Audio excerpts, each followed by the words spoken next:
Arthur C. Clarke. Kdybych na tebe zapomněl, země.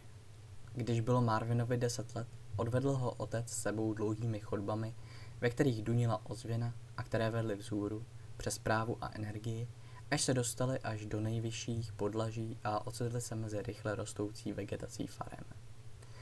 Marvinovi se to líbilo. Bylo zábavné sledovat ty velké štíhlé rostliny, jak se šplhají skoro s viditelnou dychtivostí ke slunečnímu světlu, které k ním pronikalo plastikovými kopulemi. Všude to tu vonilo životem a ta vůně vzbuzovala v jeho srdci nevyslovitelné touhy.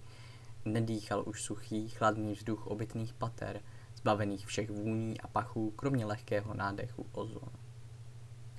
Byl by si tu přál ještě chvíli zůstat, ale otec mu to nedovolil. Šli dál, až ke vstupu do observatoře, kde předtím nikdy nebyl.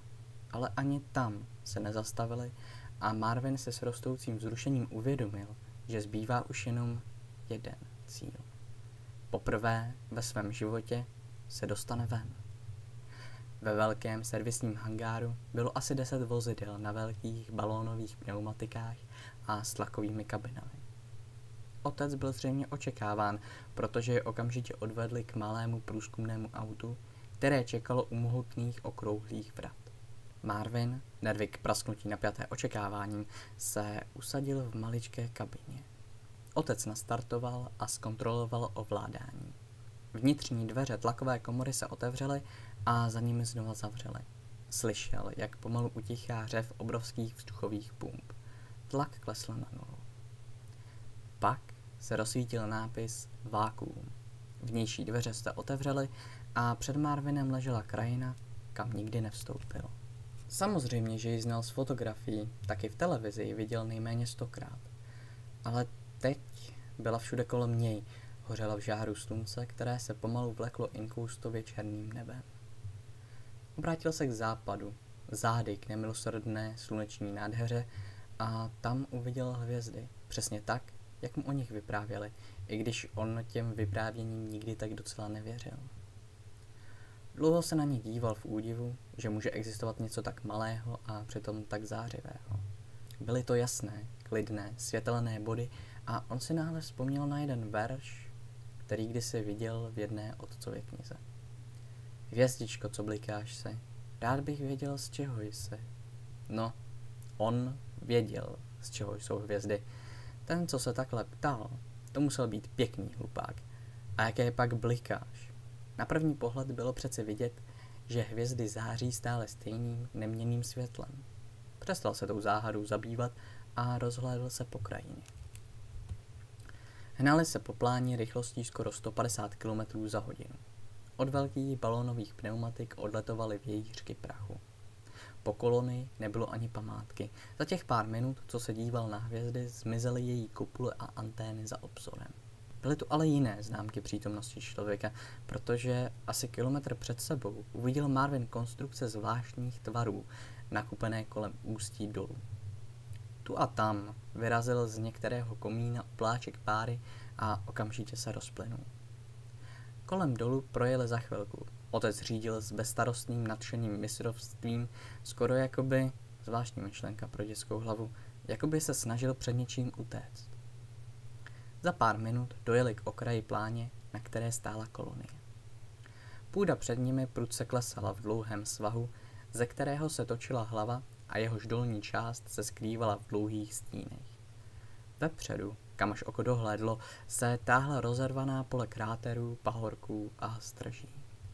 Vrcholky hor, na nich se odrážely paprsky nízko položeného slunce, vypadaly jako hořící ostrovy v moři tmy a nad nimi, stále stejně nehnutě, plály hvězdy. Dál nemohla vést žádná cesta a přece vedla. Marvin zatěl pěsti, když se auto přehouplo přes okraj a začal svůj dlouhý sestup. Pak zahlédl sotva viditelnou stopu, vedoucí dolů po úbočí a trochu se oddechl. Jak se zdálo, jeli tudy před nimi i jiní lidé. Když překročili čáru stínu, padla náhle tma a slunce zmizelo za okraj pláně. Dva malé reflektory ožily a začaly na skálu před nimi vrhat dva modrobílé pruhy světla, takže skoro ani nemuseli zpomalit. Celé hodiny jeli údolími a po úpatích hor, jejichž vrcholky jakoby se dotýkaly hvězd a občas, když se vyšplhali trochu výš, se vynořili na chvilku do slunečního světla. Teď se napravo objevila zvlněná, prašná pláň a po levici se valy a terasy zdvihaly až někam ke hvězdám. Bylo to pohoří, které se táhlo do nedohledna až tam, kde jeho vrcholky mizely za obzorem.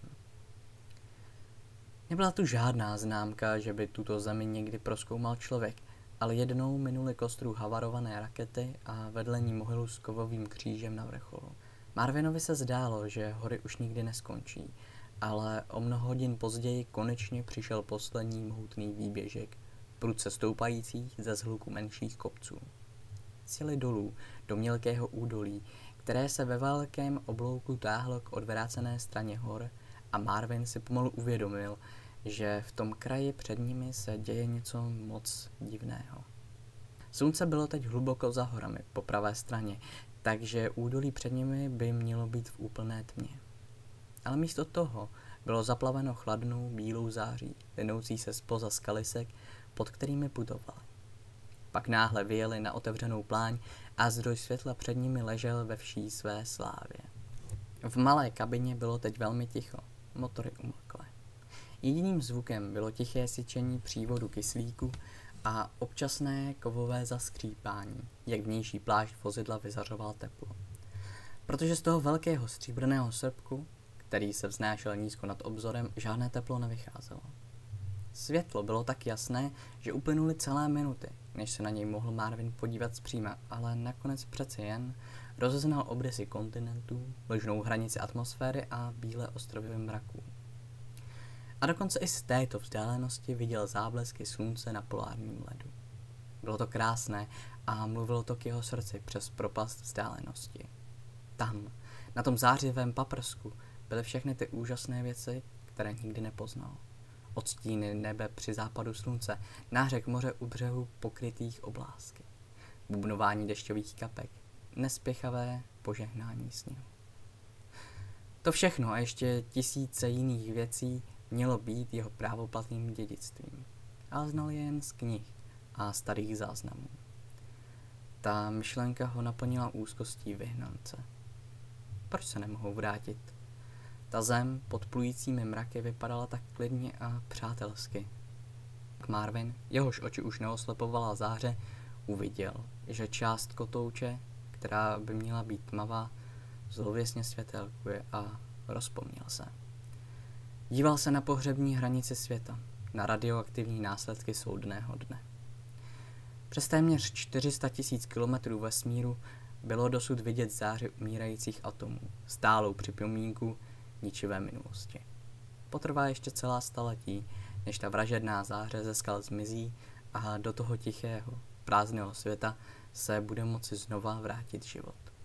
A pak začal otec mluvit. Vyprávěl příběh, který pro Marvina až do této chvíle neznamenal víc než pohádky, které slýchával v dětství.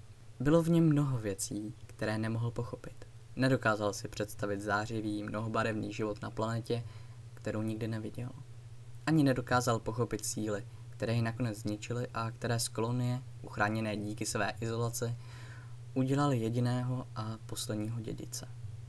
Ale dokázal si představit ty strašlivé poslední dny, kdy se kolonie nakonec dozvěděla, že mezi hvězdami už se nikdy neobjeví zásobovací lodě s dary z domova. Rádiové stanice jedna po druhé přestaly vysílat. Na stěnném kotouči, jednu po druhém, slábla a vyhasínala světlami velkoměst. A nakonec byli sami. Tak sami, jako nikdy žádný člověk před nimi. A v rukou měli budoucnost celé své rasy. Následovala léta zoufalství a dlouhá bitva za přežití v tomto divokém a nepřátelském světě. V té bitvě zvítězili, i když jen těsně. Tato malá oáza života byla bezpečná před nejhoršími nástrahami přírody. Ale pokud nebude mít cíl, budoucnost, pro kterou může pracovat, ztratí kolonie vůli k životu a ani stroje, ani schopnosti nebo věda ji pak nezachrání. Marvin konečně pochopil účel této pouti. On sám nikdy nebude kráčet po březích toho ztraceného, legendárního světa, nebude naslouchat rachotu hromu na jeho oblých kopcích. Ale jednoho dne se děti jeho dětí vrátí a převezmou znovu své dědictví. Větry a deště očistí spálenou zemi od jedů a odnesou je do moře a v hlubinách moře pak vyplýtvají svou vražednou sílu, až už nebudou moci ublížit ničemu živému. Potom velké lodi, které dosud čekají na zdejších tichých, prašných pláních, budou moci opět jednou vzlétnout na cestu k domovu. Takový byl jejich sen a Marvin náhle věděl, že ho jednou sám předá svému synovi, tady, na stejném místě v horách, kde mu bude do tváře plát stříbrné světlo z oblohy. Když se vydali na zpáteční cestu, neohlédl se. Nedokázal by snést pohled na tu zlatou krásu srpku země, jak mizí ve skalách, zatímco on se vracel ke svým, aby s nimi sdílel jejich dlouhé vyhnanství.